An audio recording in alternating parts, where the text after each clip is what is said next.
राधे राधे, स्वागत है आपका एक नई वीडियो में। तो अभी मैं हूँ वृंदावन में। जैसे कि मानसून का महीना शुरू हो चुका है और वृंदावन में 5-6 दिन पहले लगातार 3 से 4 दिन बारिश पड़ी थी, जिसकी वजह से यमुना जी का जलस्तर काफ़ी बढ़ गया था और बाढ़ जैसे हालात बन गए थे।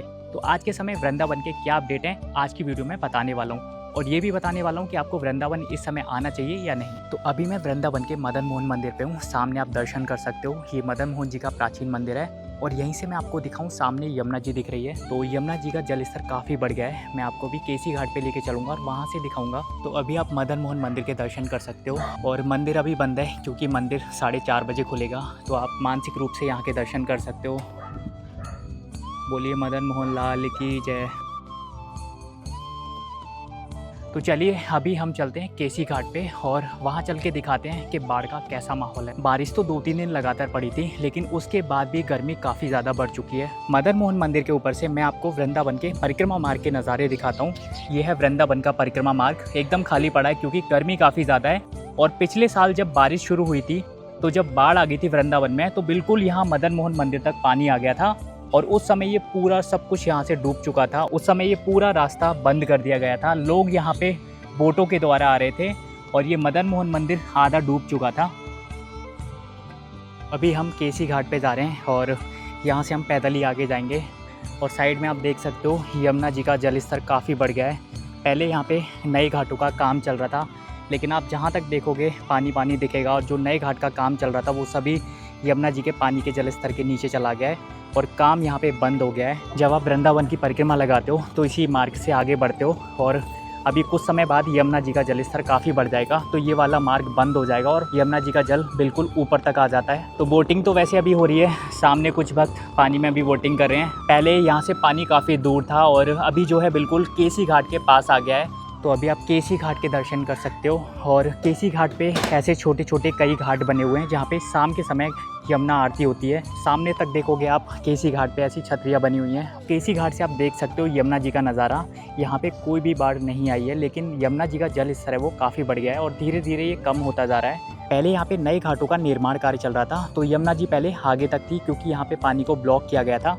और सामने आप देख सकते हो एक छोटा सा बोर्ड दिख रहा होगा, वहाँ तक लोग इस केसी घाट पे बैठ के यहाँ का आनंद लेते थे और आरती का आनंद लेते थे। लेकिन अभी जो है पानी आगे तक आ गया है। केसी घाट इसको इसलिए कहा जाता है, जब कंस ने श्री कृष्ण भगवान को मारने के लिए इसी स्थान पे केसी नामक राक्षस को भेजा था, तो श्री कृष्ण भगवान ने इसी स्थान पे उसका वध किया था, तो इसलिए इस घाट को केसी घाट के नाम से जाना जाता है। तो वृंदावन में अभी किसी भी तरह की बाढ़ नहीं आई है, सिर्फ यमुना जी का जलस्तर बढ़ गया था बारिश की वजह से और अभी यहाँ पे जल की स्थिति सामान्य है। 2-3 दिन बाद यमुना जी का जलस्तर भी कम हो जाएगा। सामने जो मार्ग देख रहे हो, इसी मार्ग से होकर आप वृंदावन की परिक्रमा में आगे निकलते हो।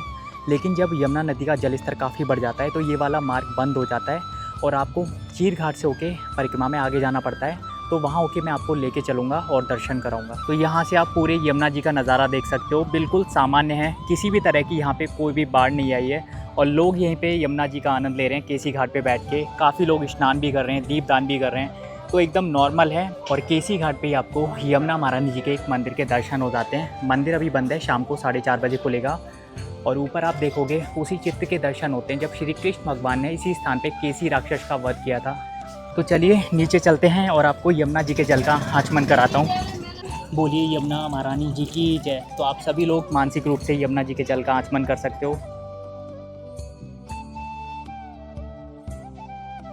तो सामने मार्ग जा रहा है केसी घाट पे और जब यमुना जी का जलस्तर बढ़ जाता है तो ये वाला मार्ग बंद हो जाता है और आपको चीर घाट के साइड में होके गलियों में होके आगे निकलना पड़ता है। यह है चीर घाट और साइड में होके हम आगे निकलेंगे वृंदावन की कुंज गलियों से होके चीर घाट पे।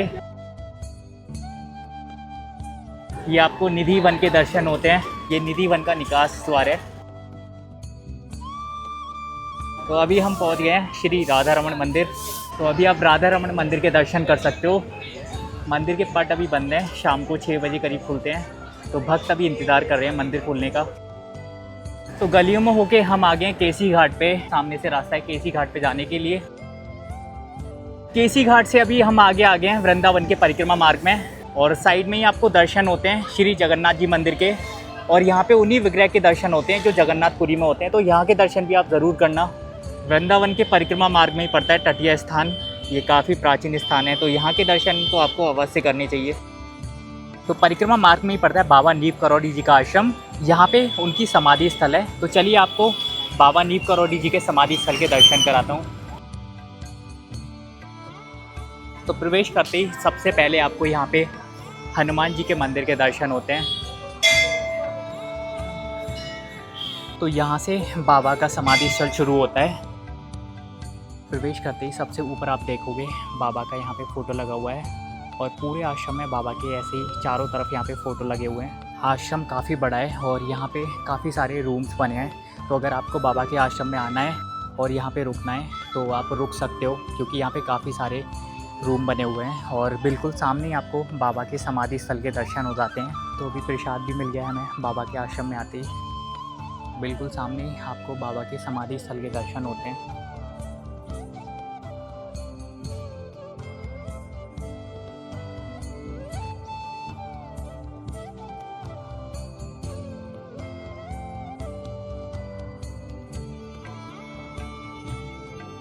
तो ये था बाबा का समाधि स्थल और अभी मैं आपको उस स्थान पे लेके चलता हूँ जब भी बाबा इस आश्रम में आया करते थे तो वहीं पे जाके अपने भक्तों को दर्शन दिया करते थे। तो ये महाराज जी की वही कुटिया है। जब भी महाराज जी इस वृंदावन के आश्रम में आते थे तो यहीं पे बैठ के अपने सभी भक्तों को दर्शन दिया करते थे। सबसे पहले आप महाराज जी के दर्शन करिए।